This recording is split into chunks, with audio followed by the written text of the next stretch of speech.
An exclusive 5 on Your Side investigation tonight has turned up classified government documents and new revelations about a leaking nuclear power plant. It comes in the wake of an ongoing Defense Department investigation prompted by our original report last March. Chief Investigator Regan joins us with new links to Navy veterans dying of cancer. Well, it's an investigation that just keeps getting bigger. It's all in this government report that few have ever seen until now. Inside, it reveals the United States Navy knew of radiation leaks, but continued to expose veterans who were stationed nearby. Last week, those same veterans met for their first reunion in years.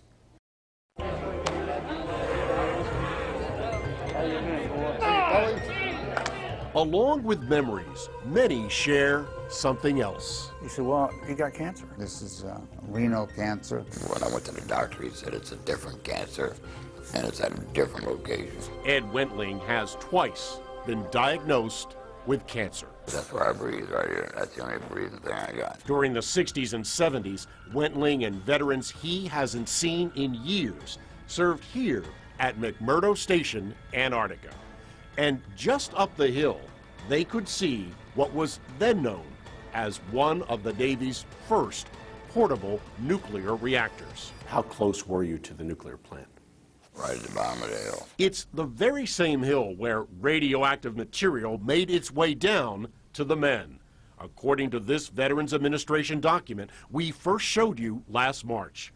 And at this reunion with his Navy squadron that served at McMurdo, the list of veterans suspecting the reactor may have caused their cancer continues to grow. Last night, like I said, I found out that 3 of us at the same time, and 2 of us lived in that same all come down with multiple cancers. Our 5 on Your Side investigation was the first to reveal a possible link.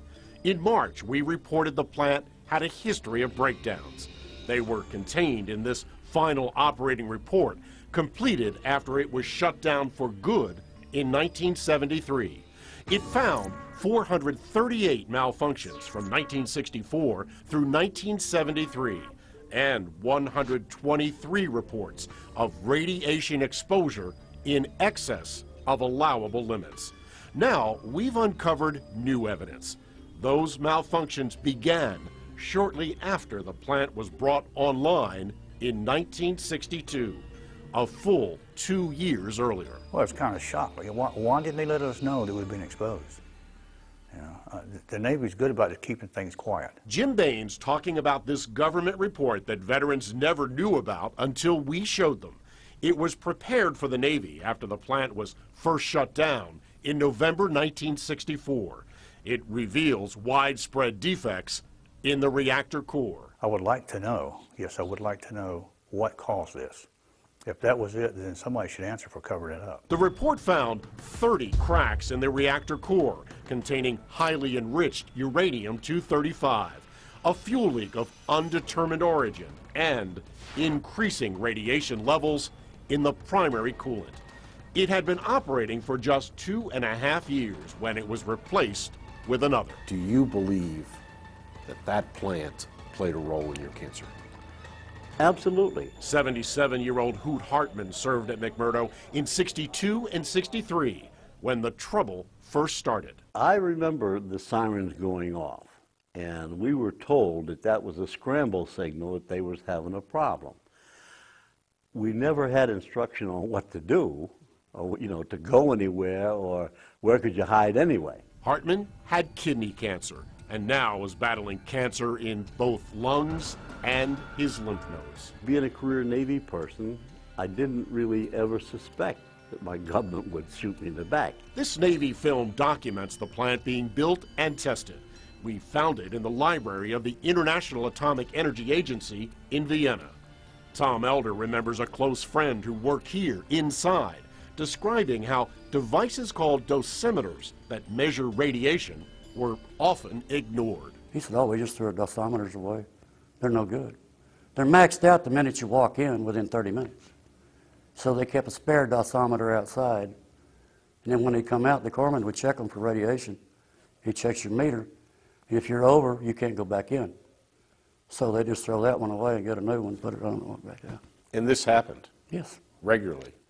every day. Now, decades later, what happened here at McMurdo is finally being investigated at the top levels of the Defense Department, and veterans may finally get answers. My days are numbered, so I hope they find out something and compensate appropriately so my spouse can at least benefit a little bit from what I had to go through, unknowingly be exposed to.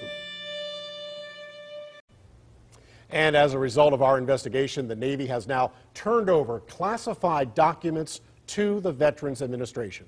It has also turned over the names of 109 veterans so the VA can evaluate them. And because of evidence raised in our report, the VA is now encouraging all those who served at McMurdo to apply for possible compensation for their cancers, even if they've been denied before. And you can check out newsnet5.com for much, much more video of that plant being built and tested. Well, Ron, you were at the reunion, and I'm sure that they're very grateful for the work that you have done. And how do they feel that finally their story is being told and something may happen? Well, it was poignant, it was heartbreaking, and to see these men finally get some attention, it's gratifying, and we're going to keep on the story. All right, good job, Ron, as always. Thank you.